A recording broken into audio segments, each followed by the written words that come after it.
एकाकी नाही ही जाणीव निर्माण करून देण्यासाठी ही सगळी संघटना आणि त्यासाठी गेले 5 वर्ष गेले अनेक वर्ष आम्ही काम करतो आहोत।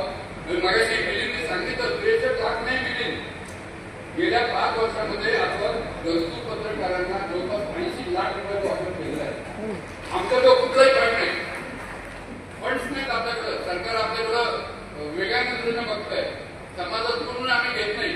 परंतु ज्यावेळेस आपला एखादा पत्रकार आमचे त्याला त्याने रायगडचं उदाहरण सांगितलं ना, रायगडमध्ये एक नवविवाहित कपल म्हणजे पत्रकाराने त्याची बायको नुकतंच लग्न झालं होतं, प्रेम विवाह झालेला होता दोघांचा। तो मुलगा 35 वर्षाचा होता। एका पेट्रोल पंपावर पेट्रोल भरण्यासाठी गेला, इथं चक्कर आली, तिथेच आता इकडं प्रेम विवाह झालेला असल्यामुळे त्या मुलीच्या आईवडिलांनी देखील त्याच्याकडे दुर्लक्ष केलेलं होतं आणि मुलाच्या आईवडिलांकडे देखील ते, तर ती मुलगी एकाकी आहे। ही ज्यावेळेस गोष्ट आपल्या मिलिंद त्यांच्या मनोज थांबे यांना सगळ्यांना कळली, त्यावेळेस त्या श्रीवर्धनमध्ये जाऊन आम्ही त्याला आधार दिला। त्या मुलीला पिठाची कीट चटणी टाकून दिली आणि ती मुलगी ती पिठाच्या चटणीवरून आज त्या जीविका करतो। आम्ही लांब जायची गरज नाही, आपल्या सगळ्यांना माहिती परभणीचे मंडळी मुंडे नावाचे पत्रकार पातळीमध्ये होते, आपल्याला सगळ्यांना माहिती आहे। त्यांच्या घरामध्ये गॅस सिलेंडरचा स्फोट झाला आणि गॅस सिलेंडरचा स्फोट झाल्यानंतर दोघे नवरा बायको जखमी झाले। त्याच्यानंतर 2-3 दिवसांनी त्या मुलीचं निधन झालं। ही बातमी मला ज्यावेळेस कळली त्यावेळेस मी दुपारी 1:30 वाजता फेसबुकवर एक पोस्ट टाकली की अशी दुर्घटना घडलेली आहे। हा मुंडे नावाचा पत्रकार आता त्याचं कुटुंबीय आहे, जे 3 सगळे लोक उघडे पडलेले, आपण त्यांना मदत केली पाहिजे।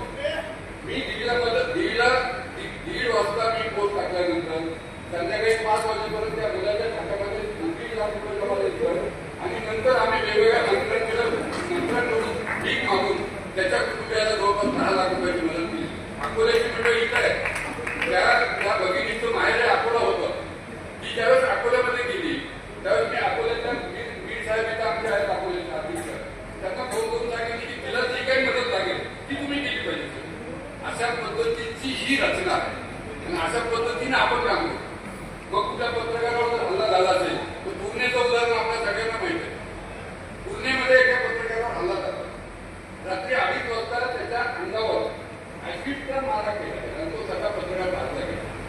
मला रात्री 2:30 वाजता त्यांनी फोन केला आणि मग मी 2:30 वाजता फोन केला तर मी देखील 5 मिनिटांमध्ये गृहमंत्र्यांना फोन केला तर त्यांनी सांगितलं देशमुख आता 2:30 वाजले तर सकाळी आपण बोलू, सकाळी 8 वाजेपर्यंत तुम्हाला किती रिझल्ट मिळेल आणि तुम्हाला सांगतो 8 वाजता ते आरोपीला अटक झाली। आणि नंतर आम्ही परभणीत आलो, परभणीमध्ये मोठा मोर्चा काढला आणि त्या कुटुंबाला देखील आर्थिक मदत मिळवण्यापासून सगळ्या पद्धतीचं काम आपण केलं। तर मला असं वाटतं की संघटनांमधून जर करायचं असेल तर अशा पद्धतीचं काम हे आपण करतो। कुठल्या पत्रकारावर हल्ला झाला असेल, कुठल्या पत्रकाराच्या आरोग्याचे प्रश्न असेल, पत्रकारांसाठी सरकारच्या काही योजना आहे, परंतु आरोग्याची योजना एखाद्या पत्रकाराचं निधन झालं तरी त्याच्या आरोग्याची फाईल मंजूर होती। आमच्याकडे पेन्शन लागू आहे पत्रकारांना। महाराष्ट्रामध्ये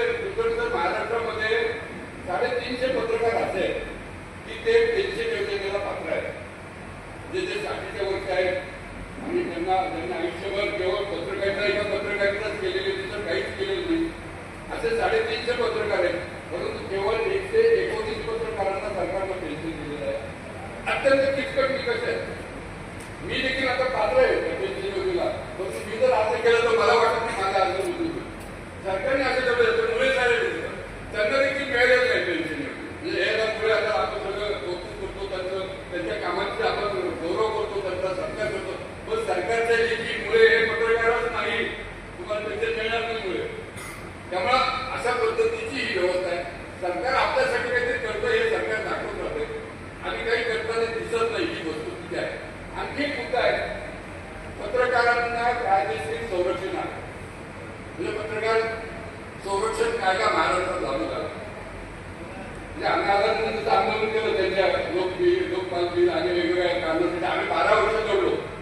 पत्रकारांना कायद्याची संरक्षण मिळालं पाहिजे. सरकारनं कायदा केला. तो सरकार किती सरकारी व्यवस्था किती फसवेगिरी करते याचं उदाहरण पण आपण बघितलं पाहिजे. त्या गोष्टीकडं 2017 मध्ये हा कायदा झाला आणि 2017ला कायदा झाल्यानंतर आम्ही खूप झालो. सगळ्यांनी तुम्ही माझा सत्कार केला, आपण मुख्यमंत्र्यांचा सत्कार केला, एकमेकांचं कौतुक केलं, वा छान झालं कायदा झाला. प्रत्यक्षात काय प्रत्यक्षात या कायद्याची अंमलबजावणी आपण होत नाही.